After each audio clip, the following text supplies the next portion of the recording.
आ गया वो शाहकार जिसका था शिद्दत से इंतजार। वफाकी हुकूमत ने ईद उल अज़हा के लिए सरकारी तातीलात का ऐलान कर दिया। कई मुलाजिमीन हुकूमत की जानिब से बड़ी ईद पर कम छुट्टियां देने के फैसले से नाखुश भी नजर आए। जराये के मुताबिक छोटी ईद की तरह इस बार बड़ी ईद पर भी 5 छुट्टियों की तजवीज दी गई थी, जिसे मुस्तरद कर दिया गया। सरकारी हुक्मनामे के मुताबिक हफ्ते में 5 दिन खुले रहने वाले दफातर में सिर्फ 2 दिन 29 और 30 जून को छुट्टी होगी, जबकि हफ्ते में 6 दिन खुले रहने वाले दफातर में 3 दिन यानी 29 जून से 1 जुलाई तक छुट्टियां होंगी। वजीर आजम शहबाज शरीफ की मंजूरी से काबीना डिवीजन ने ईद की तातीलात का नोटिफिकेशन भी जारी कर दिया।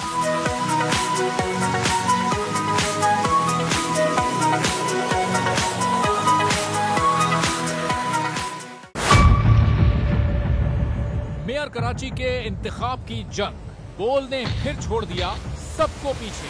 इस वक्त मुर्तजा वहाब मुंतखब हो गए हैं मेयर कराची, ये ऐलान कर दिया गया है बाकायदा तौर पर। सहाफती रिवायत रखी बरकरार, बोल ने दिखाई सबसे बड़ी ट्रांसमिशन। मैंने आपको कहा था नंबर गेम में जमात इस्लामी के पास नंबर पूरे नहीं है। लम्हा बलम्हा की सूरत हाल से किया बाखबर अवाम को। रेंजर्स के एहलकार और पुलिस के एहलकार हैं वो हाई अलर्ट है और वो इस बात की कोशिश कर रहे हैं कि अब कोई नाखुशगवार वाक़या जो है वो रूनुमा ना हो सके, क्योंकि बोल है पाकिस्तान का नंबर 1 न्यूज चैनल। सब्सक्राइब करें और बेल दबाएं ताकि कोई खबर रह न जाए।